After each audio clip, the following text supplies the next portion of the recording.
Those who might have been diagnosed with cancer, for example, and they are patient, this applies to them as well.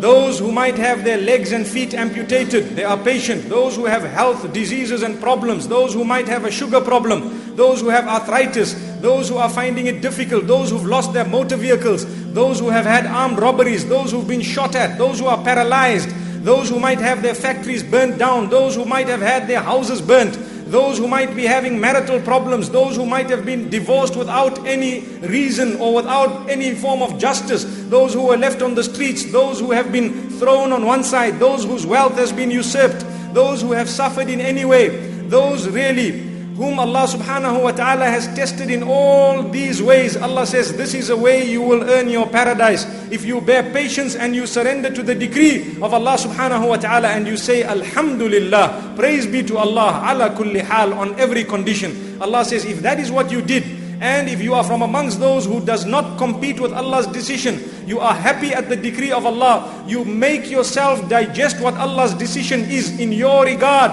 Allah says on the day of Qiyamah, He will call out, Inni jazaytuhumul yawma bima sabaru annahum humul faizun. I have granted these VIPs a reward on this day of Qiyamah. I have given them a reward for their patience, and definitely they are the winners today. Allahu Akbar.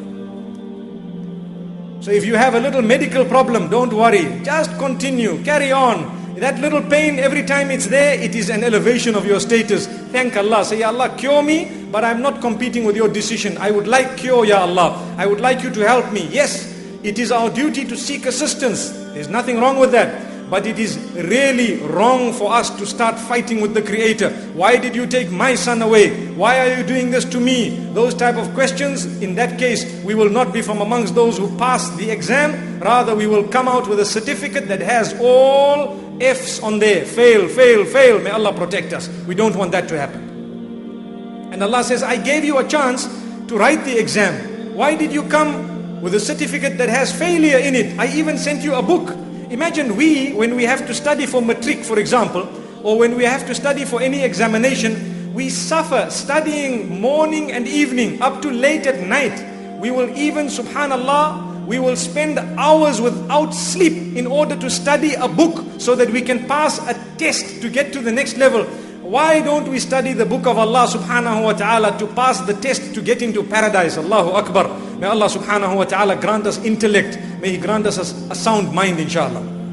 So Allah subhanahu wa ta'ala then tells us that will be on the day of Qiyamah. But hang on, there is more waiting for them in paradise. Those who are patient. And this is why we say, when calamity comes in your direction, seize the opportunity to get close to Allah subhanahu wa ta'ala. And never ever seize that opportunity to go straight into the hands of shaitan.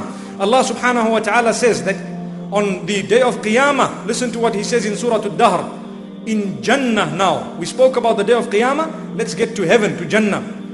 وَجَزَاهُمْ بِمَا صَبَرُوا جَنَّةً وَحَرِيرًا مُتَّكِئِينَ فِيهَا عَلَى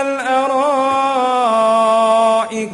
Long verses, Allah says, we have rewarded them because of their patience with Jannah.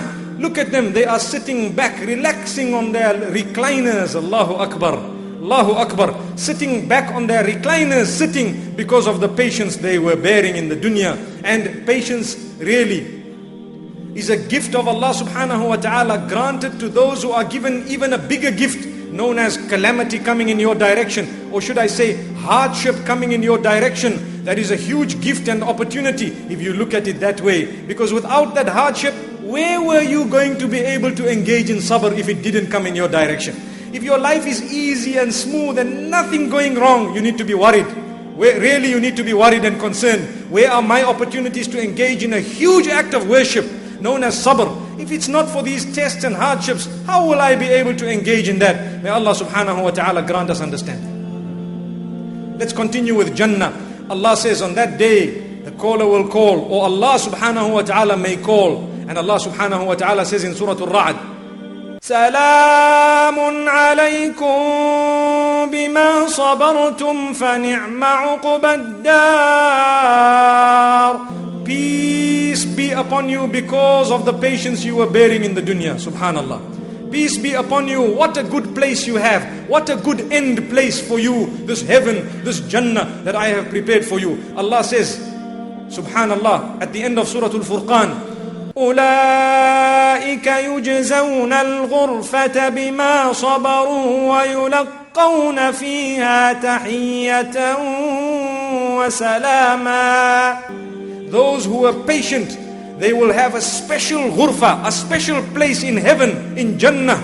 Those who were tested by Allah and they were patient, they had sabr, they have a special place in Jannah. Everyone passing will be greeting them, will be congratulating them, and they will be greeted with salam and peace at every moment. Subhanallah. Look at that. And then we take a look at calamity in this world and we become depressed. Allahu Akbar. Yet it is a test from Allah subhanahu wa ta'ala, an opportunity to earn your paradise. May Allah subhanahu wa ta'ala grant us paradise inshallah with the small tests, because we are weak.